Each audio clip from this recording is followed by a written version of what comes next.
a man who's facing allegations of sexual assault, allegations of excessive drinking, comments about women in combat, and who, frankly, doesn't have any experience of running something anywhere near this big or this important. Well, we've had a couple of nominees for Secretary of Defense who would have fit the category that you're talking about, had years of experience. And they've, frankly, from an outsider's perspective, they've created a U.S. military that's less lethal. Why would Pete Hegseth be more lethal? I mean, do you think this is related to his comments about having women in combat? I mean, what makes a Fox News presenter or a Fox presenter more lethal? Before you watch today's episode, we want to remind you that tickets are on sale for the Newsagents live shows with HSBC UK. We're kicking off our tour at the Birmingham Symphony Hall on February the 17th. Then we're off to the Bridgewater Hall in Manchester the following week on the 24th. And finally, the Usher Hall in Edinburgh on March the 11th. Head over to Global Player to get your tickets for any of these dates. The link will be in the description below, and we're very excited to see you there. Did you ever engage in any acts of physical violence against any of your wives? Senator, absolutely not. But you would agree with me that if someone had committed physical violence against a spouse, that would be disqualifying to serve as Secretary of Defense, correct? Senator, absolutely not have I ever done that. You would agree that that would be a disqualifying offense, would you not? Senator, you're talking about a hypothetical. I don't think it's a hypothetical. Violence against spouses occurs every day. And if you as a leader are not capable of saying that physical violence against a spouse should be a disqualifying fact for being secretary of the most powerful nation in the world, you're demonstrating an astonishing lack of judgment. That questioner was Tim Kaine, Democratic senator and one-time vice presidential nominee, interrogating Pete Hegseth. He's a man who you might have to get used to. He could be Trump's next Secretary of Defense, and he's facing allegations of sexual assault and excessive drinking, and he has big plans for how he wants to de-woke America's military. Is he going to be part of the team that surrounds Trump for the next 4 years? Welcome to the Newsagents USA. The Newsagents USA. Well, this time next week, Donald Trump will once again be president. We, Newsagents, will be in Washington to cover the inauguration and see just what day one feels like. Day one, memorably, he said he would become a dictator only on day one. But today we're going to have a look at who is shaping the administration around him. And yesterday on Capitol Hill, one of the most interesting eyebrow-raising picks was facing a Senate confirmation hearing. That was Pete Hegseth. You might know him as a weekend Fox News presenter. He's a former veteran too, but he's hoping to lead the US military of 3 million as the new Secretary of Defense. Gary Peters, a senator from Michigan, is trying to put some of that into context for us here. You've had in the past. Let's just talk about qualifications. I know you had 2 previous positions. How many people reported to you in those positions? Senator, at Vets for Freedom, we were a small upstart. Our focus was just the number, working please. On Capitol Hill, going back to the battlefield, just the number, war fighters. Just the number, please. We probably had 8 to 10 full-time staff and lots of volunteers. So you had 8. Has there been any other? We've heard about the 2, and certainly there's been a lot of talk about the mismanagement, et cetera, et cetera. I'm just curious. I won't go into that. Just curious. So you had 8 there. What's the largest number of people you've ever supervised or had in an organization in your career? Not 3 million. Senator. No, I don't expect that. Very few people have ever had that experience. But how many? It's a straight up question. I think we had over 100 full-time staff at Concerned Vets for America, roughly, with thousands of volunteers. So 100 people. I was also a headquarters company commander, which would have been that's fine. A couple of hundred. So nothing remotely near the size of the Defense Department, right. I would acknowledge that. Actually, Senator. Not remotely near even a medium-sized company in America. Well, these confirmation hearings are public, and each senator has to essentially have the chance to question and have the chance to say out loud afterwards how they would vote. In other words, we know how they're going to vote in the confirmation hearings. One of the most vocal, the toughest Republican female voices has long been that of An independent Republican, Joni Ernst from Iowa. She is a former veteran. She is a former victim of sexual abuse. But this time round, she has decided very firmly to go with Donald Trump's choice. Is that because she fears what happens if she doesn't? This is Joni Ernst being asked in an interview how she's feeling about this Senate confirmation right now. He was adequately able to answer all of my questions. He pointed out the woke issues at the Pentagon. And I think we're at a point where now we can start moving forward. People know where he stands on these issues. Yep.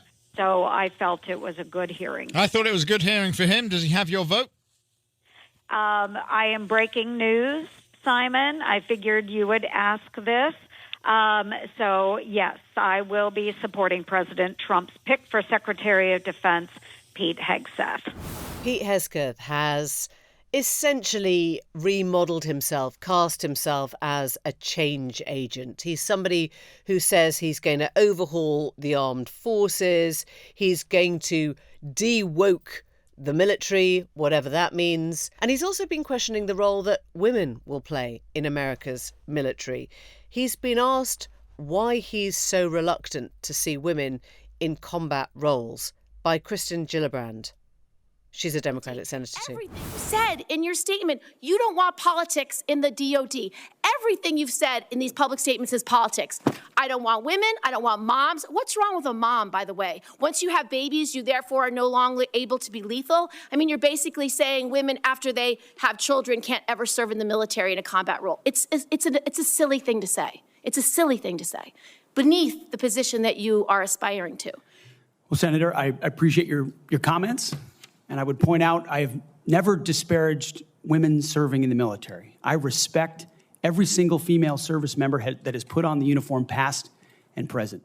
You can hear some of the frustration in the Democrats' voices as they're wondering about this man as the pick for Secretary of Defense.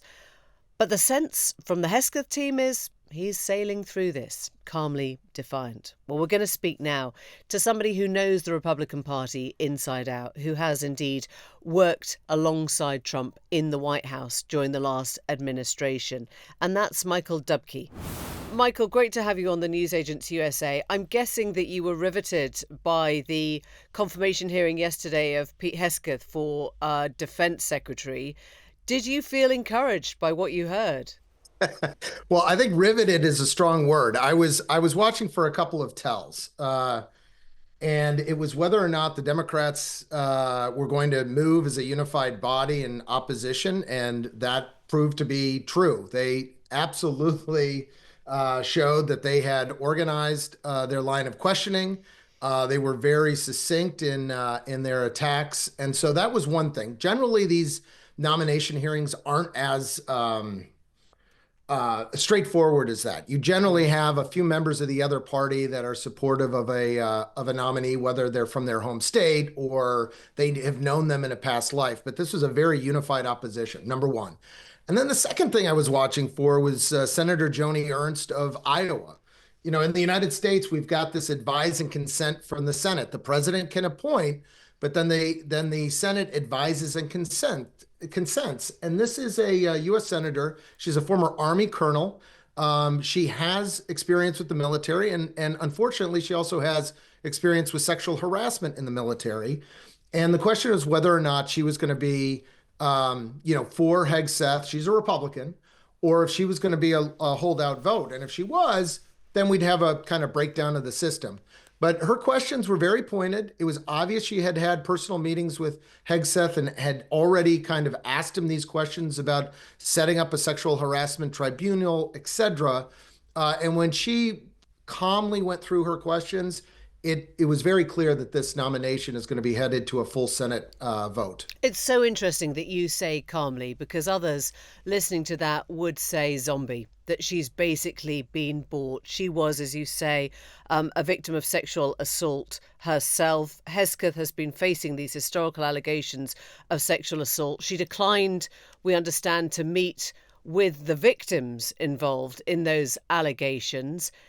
I guess some would say, what is the point of a Senate hearing if they're all so scared of the incoming president that they just fall into line? Well, first, I believe it was one of the accusers that she decided she did not need to meet with.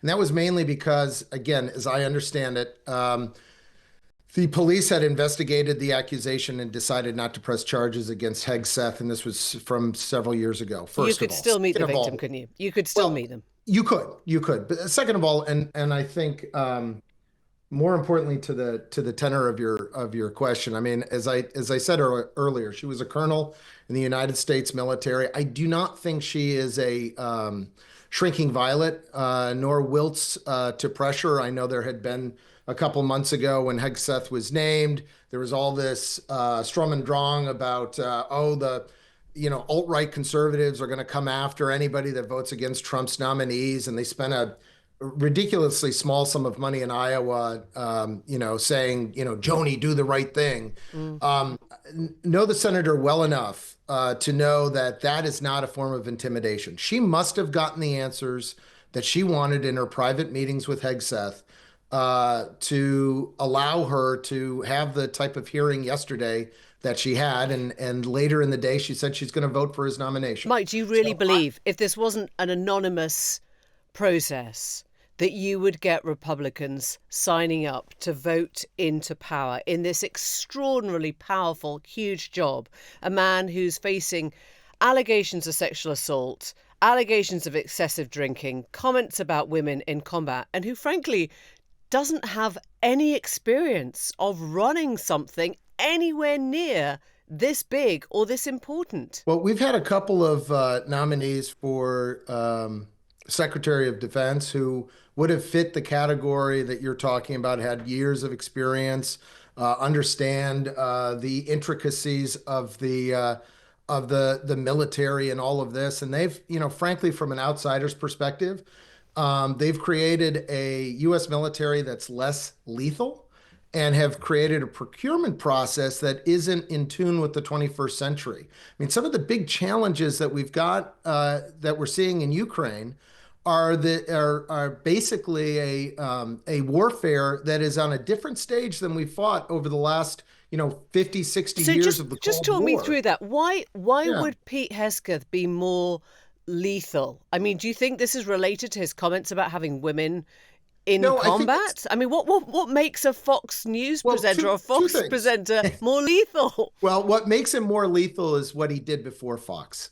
He is a military veteran himself. He has received several awards. I guess where I would go on the whether or not he would be better for the DoD, the Department of Defense, than a more traditional pick is this. We've been there, done that. In the United States, I think we can all agree that this, and frankly, across the world, I think we can agree that what the United States experienced in November of 2024 was a disruption election. And Donald Trump has nominated disruptors to be secretaries of multiple agencies, not just the DoD, but including Interior and Energy and other places. I don't recall.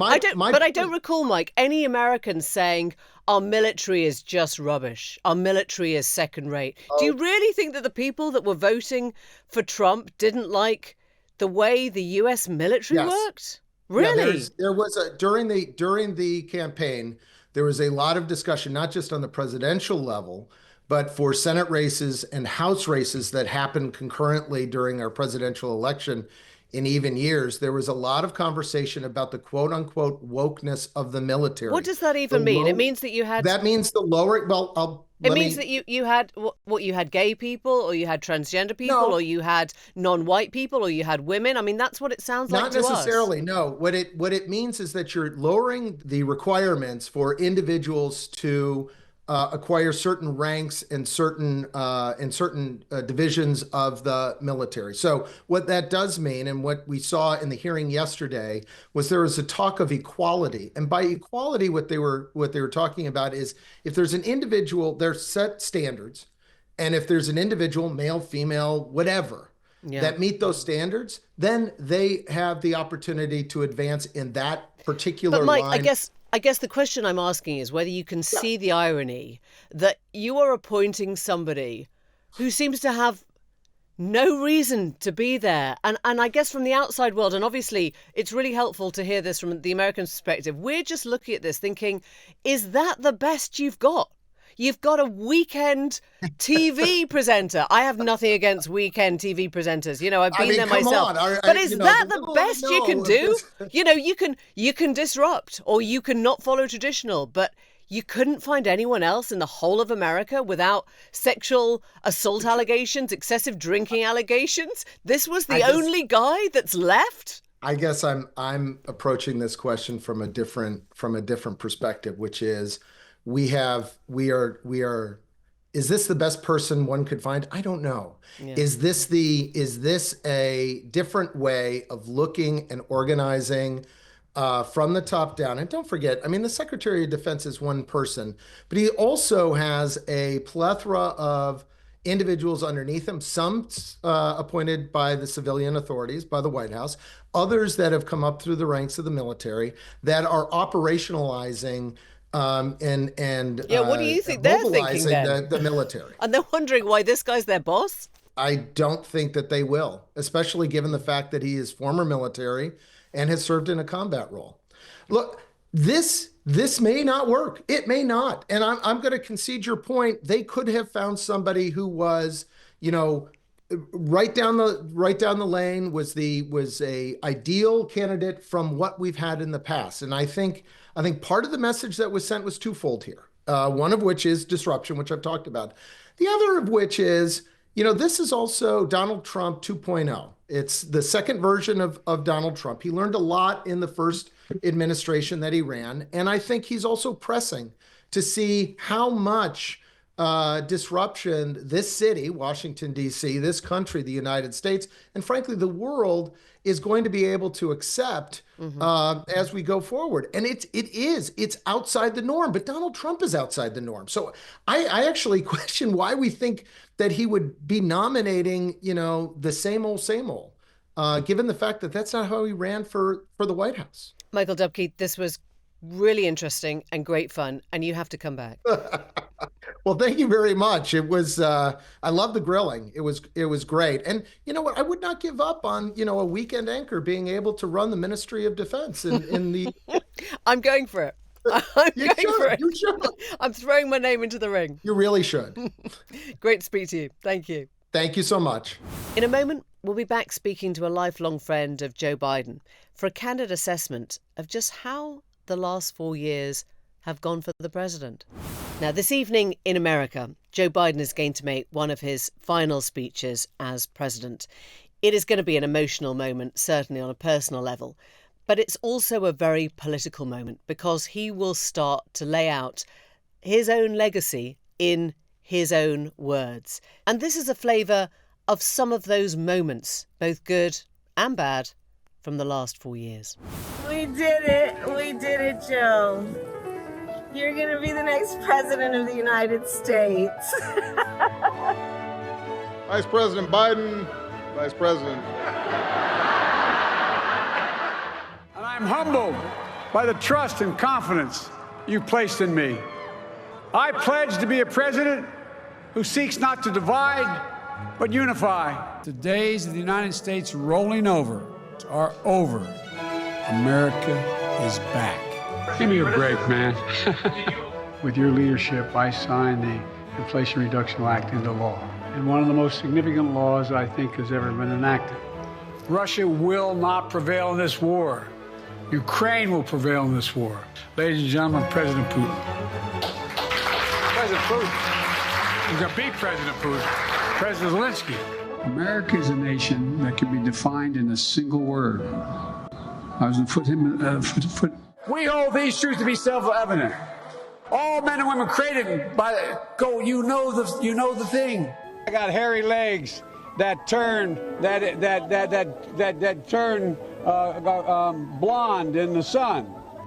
You're trying your best, but it never feels like enough. Poor kids are just as bright and just as talented as white kids. You're the sucker. You're the loser. I told you before, I'm happy to play golf with you if you carry your own bag. More Border Patrol and more asylum officers. President Trump? I really don't know what he said at the end of that sentence. Is President Biden considering stepping down? Absolutely not. Are you ready to elect Kamala Harris and Tim Walz? President, Vice President of the United States. We are forever grateful to you. And Vice President, fire away.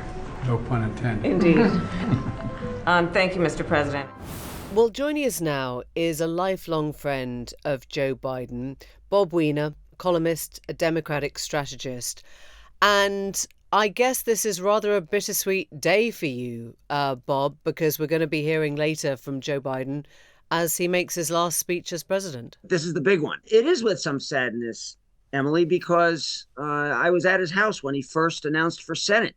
And I said to my wife, I was at his house when he first ran for Senate. He looked at Pat, he looked at me, and he said, that's exactly right. I mean, we've known each other forever since we were both in our 20s.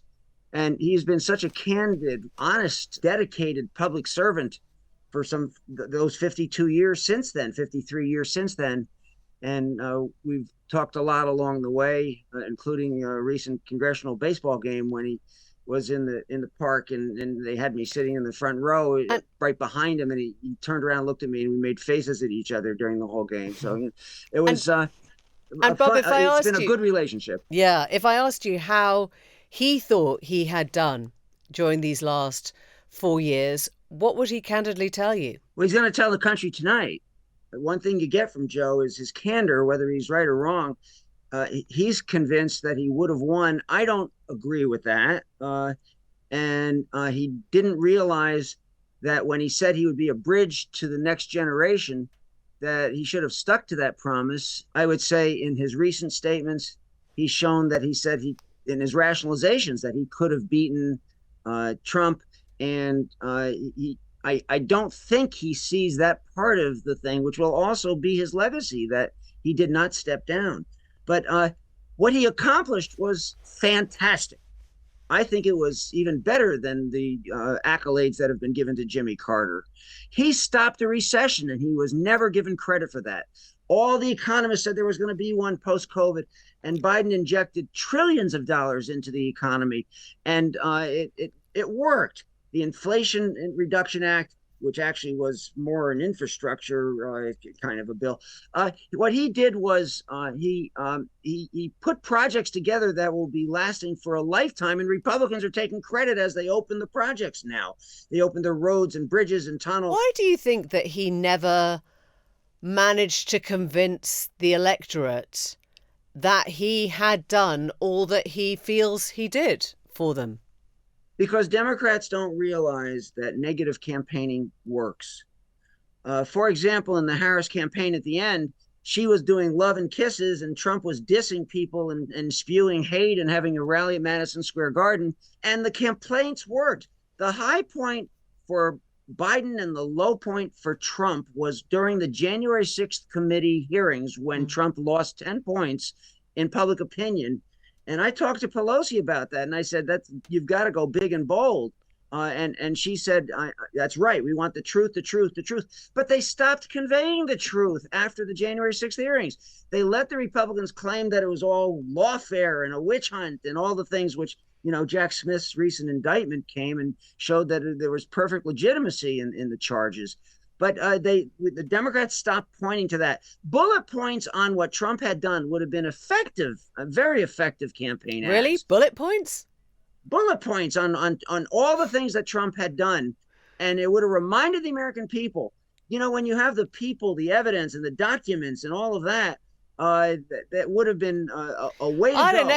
I don't know, Bob. I mean, Trump is doing Madison Square Gardens and racist comedians and TikTok, and you're talking about bullet points? I mean, I'm talking about the facts. Okay. I'm talking about the facts. But isn't the lesson of this election that the facts don't get through to people anymore? I mean, but that sounds tragic, during January 6th, he lost 10 points. Uh-huh. And the reason was all the evidence and people and witnesses were coming out and speaking and talking about the facts and what he had done.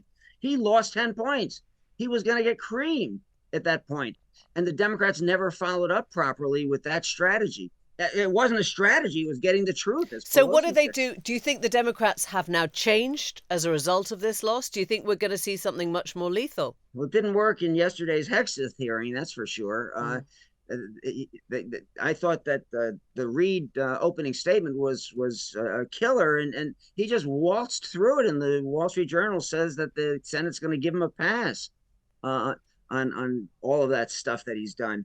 So I don't know that we've learned how to do it the way that the Republicans have learned how to do it. I mean, your point is with Trump doing the activity and the crowds and the rallies, and I think the message was not conveyed well at all. The other thing that was deadly, the Democrats, registered fewer people for the first time ever than the Republicans in a new election. There were 90 million votes that were left on the table. Musk is pouring billions into the campaign, literally, and yet we wouldn't spend $10.5 million to give the Congressional Black Caucus the range to do a voter registration drive. And those votes left on the table were it's always true every election. And was that about more than any? Was that complacency? Was it mismanagement? Yes. What? We thought our message was working. Yeah. And we thought we didn't need to go into the ground game. I thought it was Detroit News headlined it, a catastrophic organizational failure. I think that's what it was. But do you think it's also just about enthusiasm? I mean, Trump has clearly found a way to enthuse people who maybe didn't vote at all before into voting. And the Democrats haven't found the person that's doing that yet? No, he got 70 million votes. You know, that's fewer than that's a low number. The numbers were 9 million fewer votes than the last election. So how do you think that your friend Joe Biden will be remembered? And I guess the truth is that legacies work in different decades, don't they? You know, we tend not to like people when they've just left and then we fall in love with them, your president, sort of 20 years on. But I'm curious to know what you think his legacy will be. Great legislator, bad politician at the end. And I think he did make a fatal mistake not delaying that one debate, certainly by 3 days, because he was sick. He had COVID. He had this. He had jet lag. He had he had cold. All the things that they said, they were true. He was terrible in that debate. And I was at the National Press Club with 200 media watching. And when he went, and it was 20 seconds of terrible response, that one response about 10 or 15 minutes into it, it was awful. It was awful. That debate was just terrible. So that part will be a little part of his legacy also. But he will be remembered, I think, for a phenomenal legislator, reduced inflation to 2.7, 16 million jobs. Clinton in his 2 terms only got 23 million. Projects that endure a lifetime, and fought Trump and saved democracy the first election. Who knows where we go now? There's always, by the way, an enormous backlash 2 years later in buyer's remorse in elections. And so I think that's going to happen this time. And 4 years from now, it's a new world in terms of a new election. But I think he will be remembered as a fantastic legislator. They will tick off the successes, the fact that he strengthened NATO, added countries to NATO, stopped Russia, at least for the moment, from taking over Ukraine, and was respected all over the world, while in the background, even in your country, everybody was laughing at Trump. And now you've got a guy who works from the seat of his pants in terms of policy and statements. So I think Biden will be respected for what he did, highly respected, because he was decency in the Oval Office. Bob Weiner, great to speak to you. Thank you so much. This weekend, the newsagents is heading back to Washington for inauguration. On Monday morning, first thing, we will be in your feeds. And then we will be covering the ceremony and indeed those first couple of days of the Trump presidency. Trump 2.0 promises to be a very different kind of beast. We'll bring you all the twists and turns. See you next week. The Newsagents USA.